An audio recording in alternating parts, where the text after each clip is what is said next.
page 41. Forbidden Archaeology, by Michael Cremo and Richard Thompson, 1993. The Hidden History of the Human Race. Part 1. Anomalous Evidence. 1.2 The Neanderthals. In the latter part of the 17th century, a minor German religious poet and composer named Joachim Neumann sometimes wandered through the Dussel River valley, in solitary communion with nature. He used the pseudonym Neander, and after his death the local people called the valley the Neanderthal. 2 centuries later, others came to the pleasant little valley of the Dussel not for peace of mind but to quarry limestone for the Prussian construction industry. One day in August of 1856, while excavating the Feldhofer cave high on a steep slope of the valley, some workmen discovered human fossils and gave them to Herr Beckershoff. Beckershoff later dispatched a skullcap and some other large bones to J. Karl Fuhlrott, a local schoolteacher with a well-known interest in natural history. Recognizing the fossils as possible evidence of humanity's great antiquity, Fuhlrott in turn gave them to Herman Schaffhausen, a professor of anatomy at the University of Bonn. At this time, most of the scientists considering the question of human antiquity believed that Europe had once been inhabited by a round-headed primitive race who used tools of stone and bronze. This race had later been replaced by an invading long-headed race who knew how to use iron. The two races were not, however, regarded as being linked by evolution. In 1857, Professor Schaffhausen delivered reports to scientific gatherings in Germany, calling the newly discovered Neanderthal man a representative of a barbarous aboriginal race, perhaps descended from the wildmen of northwestern Europe mentioned in the works of various Roman authors such as Virgil and Ovid. Schaffhausen called special attention to the Neanderthal skull's primitive features, its thick bone structure and its pronounced brow ridges as evidence of its antiquity and difference from the modern racial type. Others suggested it was simply the skull of a modern man, heavily deformed by disease. And there the matter rested until 1859, when Darwin published The Origin of Species, setting off intense speculation about humanity's possible descent from more primitive ape-like creatures. The Neanderthal discovery was then no longer a topic for discussion only among the members of the Natural History Society of the Prussian Rhineland and Westphalia. The heavyweights of European science moved in to pass judgment. Charles Lyell, then recognized as the world's preeminent geologist, came to Germany and personally investigated both the fossils and the cave in which they had been found. He felt nothing conclusive could be deduced from the Neanderthal skeleton. For one thing, it was too isolated and exceptional. Lyell, 1863, p. 375. How could generalizations about human prehistory be drawn from just one set of bones which happened to have some abnormal and ape-like features? Lyell also felt that its age was too uncertain. The unstratified cave deposits in which it had been found could not be assigned a place in the sequence of geological periods. Accompanying animal fossils might have helped establish the age of the Neanderthal man, but none had been found.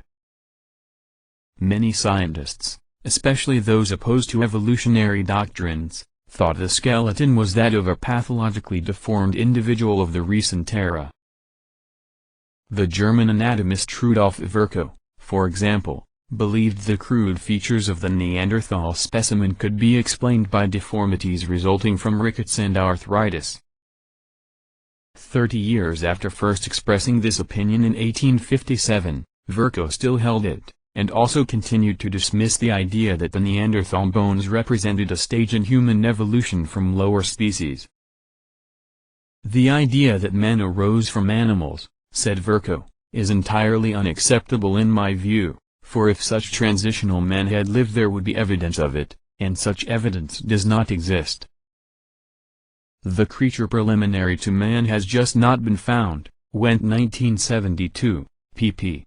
57A58. A British scientist argued that the skull belonged to some poor idiotic hermit whose remains were found in the cave where he died. Goodman 1982, p. 75. Dr. F. Meyer, an anatomist at Bonn University suggested, like Virchow, that the Neanderthal man's bent leg bones had been caused by childhood rickets, or perhaps many years of horse riding. In 1814, Cossack cavalry had moved through the area in pursuit of Napoleon's army. Was the Neanderthal man a wounded Cossack who had crawled into the cave and died? Meyer saw this as a distinct possibility.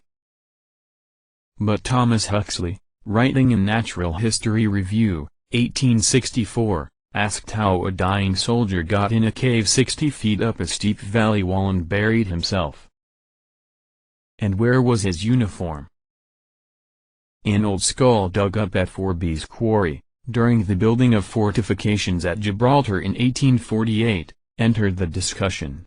On investigation, the fossil skull had turned out to be quite similar to the Feldhofer cave specimen, prompting George Busk, professor of anatomy at the Royal College of Surgeons, to write in 1863, "The Gibraltar skull adds immensely to the scientific value of the Neanderthal specimen, showing that the latter does not represent a mere individual peculiarity, but that it may have been characteristic of a race extending from the Rhine to the Pillars of Hercules." Even Professor Meyer will hardly suppose a rickety Cossack engaged in the campaign of 1814 had crept into a sealed fissure in the Rock of Gibraltar. Goodman 1982, p. 77. In 1865, Hugh Falconer said the Gibraltar skull represented a very low type of humanity, a very low and savage, and of extreme antiquity, but still a man and not halfway between a man and a monkey, and certainly not the missing link. Miller 1972, p.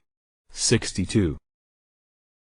In similar fashion, Huxley concluded, after examining the detailed drawings of the Neanderthal skull sent to him by Lyell, that the Neanderthals were not the missing link sought by scientists. Despite the skull's somewhat primitive features and its apparent great age, it was in Huxley's opinion quite close to the modern type, close enough to be classified as simply a variation. In no sense, he said, can the Neanderthal bones be regarded as the remains of a human being intermediate between men and apes. Huxley 1911, p. 205. Most modern scientists agree with Huxley's analysis and see the Neanderthals as a recent offshoot from the main line of human evolution. The Neanderthals are sometimes designated Homo sapiens neanderthalensis, indicating a close relationship with the modern human type. Huxley, 1911, pp. 207a-208, then went on to ask, where then, must we look for a primeval man? Was the oldest Homo sapiens Pliocene or Miocene, or yet more ancient? In still older strata do the fossilized bones of an ape more anthropoid, or a man more pithecoid, than any yet known await the researches of some unborn paleontologist? Time will show. Page 44.